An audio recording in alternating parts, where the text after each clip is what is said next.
Heyo, everybody, and welcome back to DRG. Today, we are scrambling around to look for any excuse to play with pump action because pump action is a great overclock. Yes, the title says it's terrible. And I will say it's terrible for my enjoyment of Warthog because it's the only overclock I will actually play with because it is my favorite one. And I don't see any reason to ever play with the others. Magnetic pellet alignment is the only one I see even worthwhile thinking about. Oh, it gives you range because, it tightens your spread and whatever. I don't care about that, all right? If we want to talk about grunt one-shot consistency, MPA is one of the best, but pump action beats it out because while MPA needs pellets to hit the head, pump action does not. Pump action needs 9 of its pellets. Note, base, it gets 10 pellets. 9 of these pellets needs to hit somewhere on the body. Not even on the head, just somewhere on the body. And if we want to talk about this, 9 of these pellets still need to hit it. That's fantastic, and then it blows through and hits a different grunt. Alright, fantastic grunt one-shot capabilities, because if you even hit the head with a few pellets, you start dealing, 24 damage per pellet, then all of a sudden 48 damage for 2 pellets, and it just goes on for there. Meanwhile, MPA needs 5 pellets to hit the head, and then 1 pellet to hit anywhere else. That is grunt one-shot consistency. Very good. Is it good for, does it beat pump action? No. And then cycle overload. Let's talk about cycle overload. Cycle overload increases your spread, which is worse for grunt one-shot capabilities. I'm just going to need to say that so many times during this. It's terrible for it. It also increases your damage slightly. It gives you a +1 damage per pellet. That's right. We take this off, we have 7 damage per pellet. Now we have 8 damage per pellet. That gives us 8 damage total. That is horrible for grunt one-shot capabilities while increasing your spread. What does it do over pump? Gives more DPS. Very simple. Just gives more DPS, and that is the only reason to run it over pump. Now, pump has more okay, if we want to talk about total damage, total damage doesn't matter unless you run completely out of ammo, and, well, it kinda matters then, but not necessarily. But the total damage of pump action is significantly higher than most of the other overclocks on Warthog. The only other thing that we can talk about that's maybe better than pump is lightweight magazines or mini shells. Why? Well, that's in the case of turret whip. If you want a turret whip, you want more ammo, and those two overclocks give you ammo. Is that worth it? No, it is absolutely not. You might as well just be playing with pump still and just take ammo. So we are going to be taking this build for today, and it's an excuse to play with pump. All right, I want to play with pump. Pump is a great overclock. I love it to death. It's a great overclock. We're also going to be playing with feedback loop because I haven't touched feedback loop in a long time. We're going to be playing with swarm grenades, and we are also going to be doing a industrial sabotage. You can very clearly see what my favorite classes are by, like, the color of the thumbnail is typically what class I am playing during that thumbnail, if you haven't noticed. If it's red, I'm playing NG. If it's green, I'm playing Gunner. If it's yellow, I'm playing Driller. And then if it's blue, I'm playing Scout. And majority of my videos are NG and Gunner. Right now, it's not going to be Gunner for a little bit because I still have to promote my Gunner. So a while ago, I talked about how I have a bed now, a proper bed, not one that's on the ground, that actually has a nice platform, and it's raised up. It's a nice bed. It is, in my opinion, it's a bit too firm, but who cares about that? It's a fucking bed. It's fantastic for my needs. Now, the problem is every single time I fall asleep on the bed, I end up on the floor. I somehow, throughout the night, just end up laying on the floor with all the peeps, because I buy the big-ass peeps. I used to, anyway. I don't buy them anymore, because they're, very expensive, and they're getting more expensive. But I used to buy a lot of peeps, and I I end up laying on them, and it's just... I wonder where the hell I am, and then I realize, oh yes, I'm in the floor. I even woke up underneath the bed at one point, and underneath the bed is used for storage, so I just woke up. The things underneath my bed were, they were, what, clothes hampers to, like, store some clothes under there, and they were just all shoved to the side for some reason. It was a certain time, dude. There's also a printer under the bed. And record players. Or not record players, records. Like vinyl records. So, along with whatever happened during my vacation from YouTube, I also ate some salmon.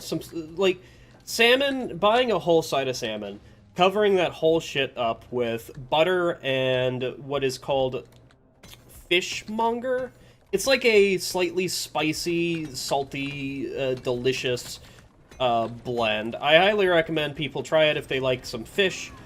And the first time I had it was I went to a work friend's house, and he proceeded to smoke some salmon, put butter on it, put some fishmonger on it, and then smoke the hell out of it.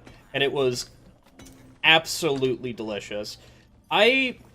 Salmon's one of those fish where it depends on the fish that you get, because every one of the salmon is going to be different in the amount of fishiness.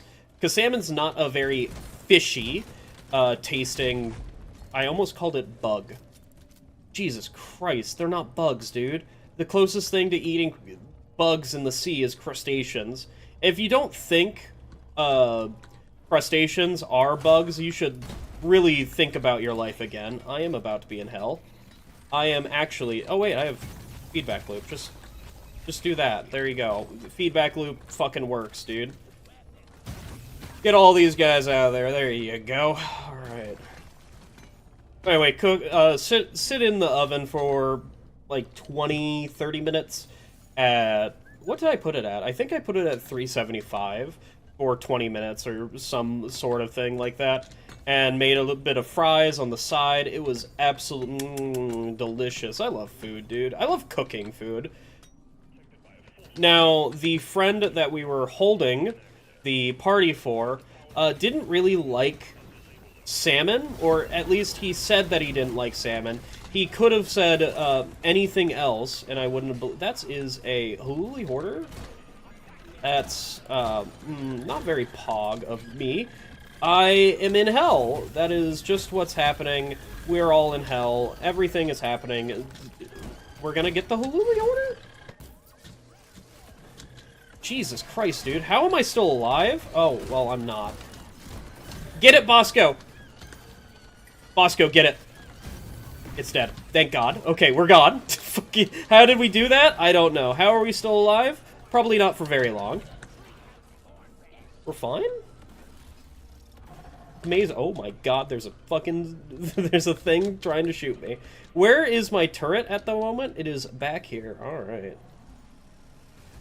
Another wave? Oh, that is certainly another wave. We could just use... We can use some, oh my God. Oh, he is shooting me. We're probably fine. Don't worry about it. Don't worry about anything. I didn't realize that there was a sniper turret that could see me, and also was so far away. Okay, good job, good job. You win, you win. You win a second time? You don't win a second time. Let's go. So, I realized that all the lights that you know what? Great job. All the lights that I'm throwing are white, which is usually an indication that I have DRG shadows on, because the two MCR and DRG shadows is incompatible with each other, because MCR changes the lighting engine. It does a lot of balancing to make the lighting better, because the thing that causes people's FPSs to go down is lighting. That's the... Wow, that's horrifying. That is the main tanker of FPS, alright? And also all the particle effects that's happening with bugs and all that, but, you know, it's not that big of a deal. Did I bring the right build? I'm just going to assume I did. So that friend didn't really like salmon to begin with. He had it whenever he was in I think he was in elementary school, and he's what 20 now or something like that. But he had it whenever he was in elementary school, and he didn't really like it. Now, I'm just going to call his child self a picky eater, an uncultured swine, is what I will say. And yeah, I think he would be an uncultured swine, his little tiny body self. So we gave him that, and he enjoyed it a lot. I was going to make him some burgers if he didn't enjoy it, because I'm very happy cooking food. If you came to my house, I would ask you to leave, please. You're not welcome here. But if I actually knew you and you asked me to cook you something, 10 out of 10 I would cook it for you. And by 10 out of 10, I mean, like, there's an 8 out of 10 chance that I would cook it for you if you didn't bring me the requested recipe. If you brought everything of the recipe and said, hey, could you cook this for me? 100% I'm going to do it. No, the tax is I'm eating it as well. But if you say, hey, could you make this next time we meet? And force me to, like, buy all the things, there's like an 80% chance I'll be like, yeah, that sounds pretty interesting. One thing that I've been wanting my brother to cook, not recently, but just cook in general, is, so Binging with Babish. My brother used to watch a lot of Binging with Babish. And Binging with Babish did a pork, I think it was a pork ginger noodles, like spicy pork ginger noodles or whatever it was. And that was absolutely delicious. He did it because he wanted to impress a girl. And, well, him and that girl aren't seeing each other anymore. It's kind of funny. But he made it, he tested it out, made it for the household, and it was absolutely fucking delicious. And I don't really want to take that from him, the fact that he made that, because it's like his dish, right? So if I make it, then I'm just taking his dish. But I think I should just really make that, because it was absolutely delicious. Of course, I would have to buy like a bunch of unnecessarily expensive shit. I'm gonna get grabbed. No, I'm not. Get fucked. I'm gonna have to... Oh, well, Haxie's gone. Goodbye, Haxie. I'm gonna have to buy a lot of unnecessarily expensive shit because it requires, like, tomato paste and, like, chili paste. And I don't use tomato paste at all. And I don't use chili paste. So I'm gonna have to buy it in the small amounts, which if you want to, like... If you want to get the most bang for your buck, you have to buy it at least the medium amounts. And I'm not going to be eating it that much. I'm going to make it like the pork ginger noodles once, maybe twice, and I would still have a bunch of other shit to deal with. So if you're one of those people who doesn't like ginger because it tastes like soap, A, your bloodline is weak, and you should get a better palate. And then second, if you like cilantro, or dislike cilantro, let me just give that one. If you dislike cilantro via the same principle, like it tastes like soap, or it tastes like, in the case of the relationship, tastes like bugs or smells like bugs, that's more understandable, but still less understandable. Does pump action actually make the spread worse? What is it? Reduce magazine and ammo capacity, slower rate of fire. No, it doesn't increase the spread of the shotgun. Why is this such a good overclock? Just very simply, why is it such a good overclock? It is the same fire rate as MPA, only more unconditional damage, because MPA has conditional damage. You need to hit the weak spot to get its damage bonus. If you're not, you're just, like, playing with a worse... I don't understand, alright? I just simply don't understand. Why the hell would you play with anything else? So, during that party that we had, I got one of my friends absolutely and completely blasted. Note, it was not peer pressure, he wanted to do it, and I am happy to oblige, because he saw that I had Everclear in my... That is a lot of bugs. I had Everclear in my liquor cabinet, and I have Everclear in my liquor cabinet for, some cocktails that don't require Everclear, but I will put Everclear in there because it doesn't matter. So he saw the Everclear, and it's like, what? It's 95% proof. He's like, can we have some of it? And I said to him, I'm not gonna feed that to you straight, because that is an awful experience. If you ever had Everclear and had it straight, I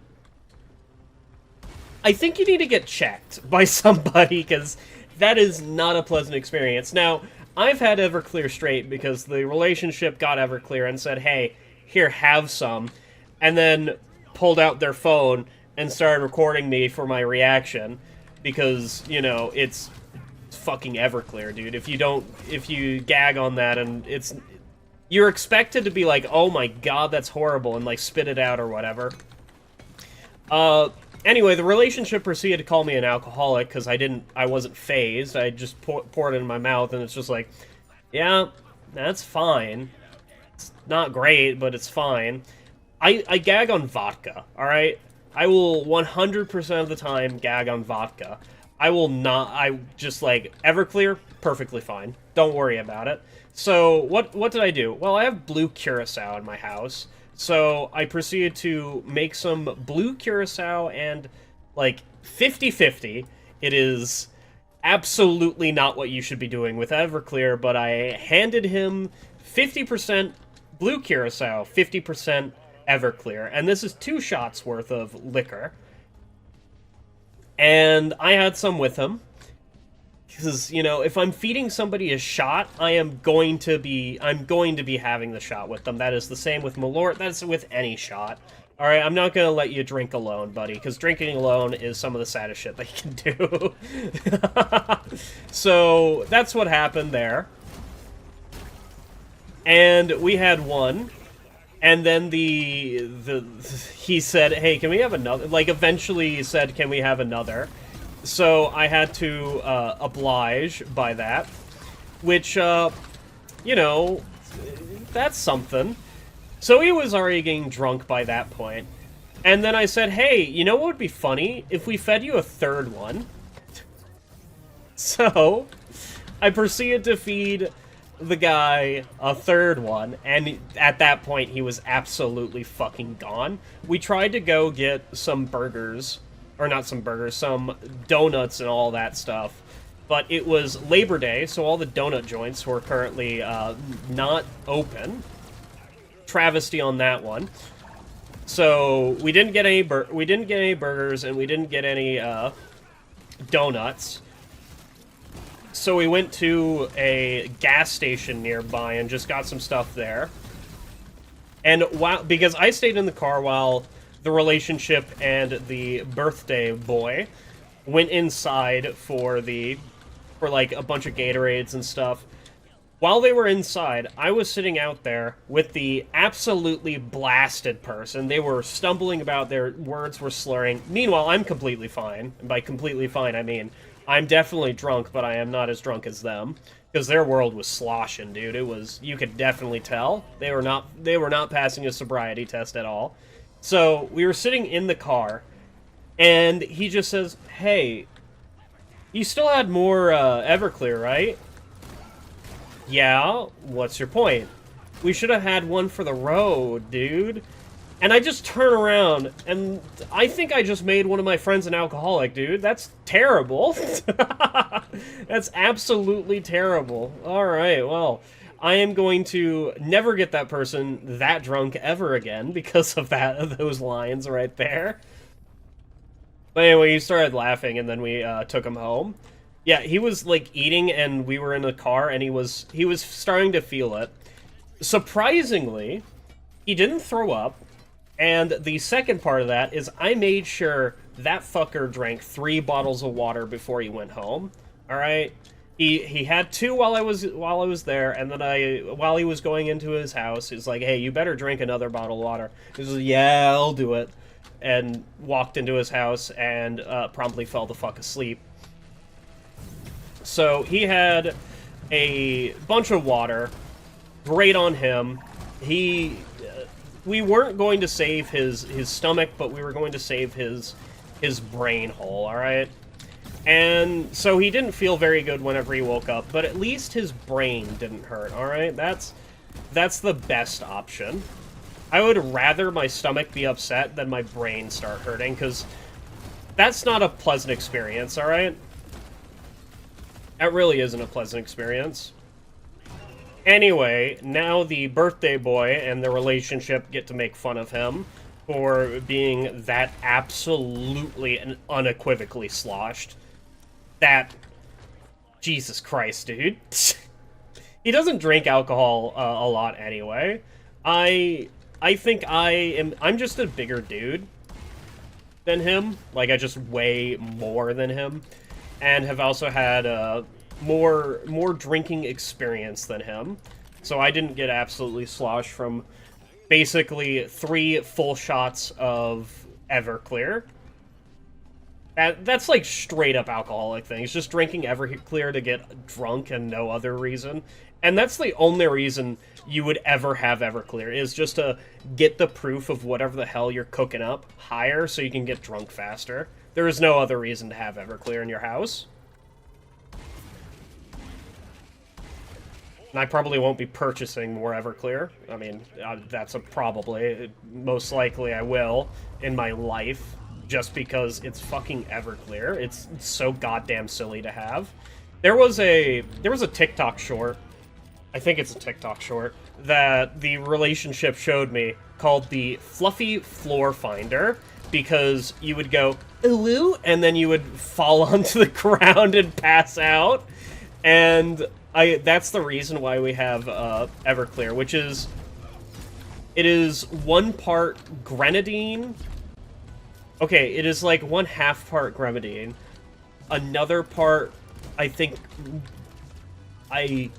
honestly, I have no idea what the Fluffy Floor Finder is, alright? If you want to post the TikTok short about it, please do so, because I have no recollection. Anyway, what is that mostly filled up with? Well, you take a normal glass, and you proceed to fill, I don't know, about half of it with Everclear, and if you manage to drink that, that is absolutely fucking insane if you manage to drink that. Like, holy hell, alright.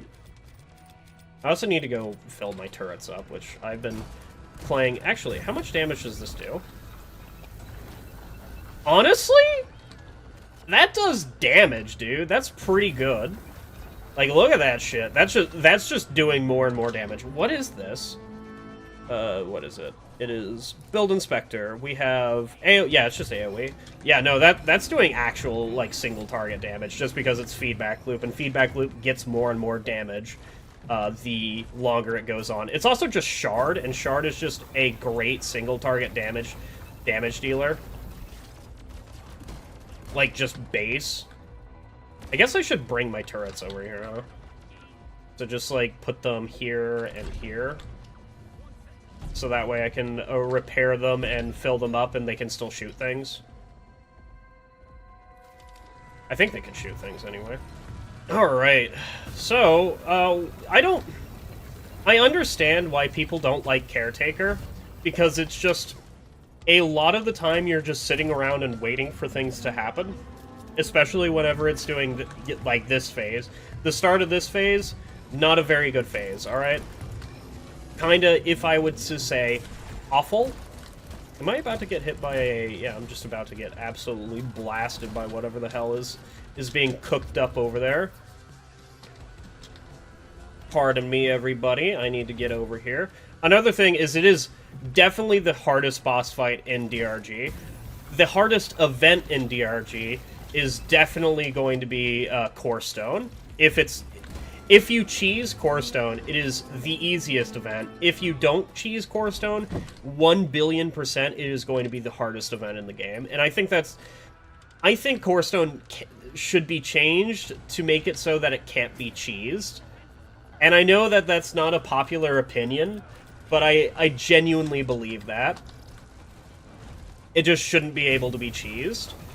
I think they should tone it down a little bit to bring it in line with some of the other events. But why are you here? Goodbye, I guess? But they should make it so that it just shouldn't be cheesed. Like, bring the spawn rates down a little bit. I don't know, man. There's a lot of design space for it, and it's just not being used. Do I think any of this is actually going to be, like, changed? No, I think Ghost Ship Games is going to be fine with the balance of Core Stone, even though that it is entirely cheesable. I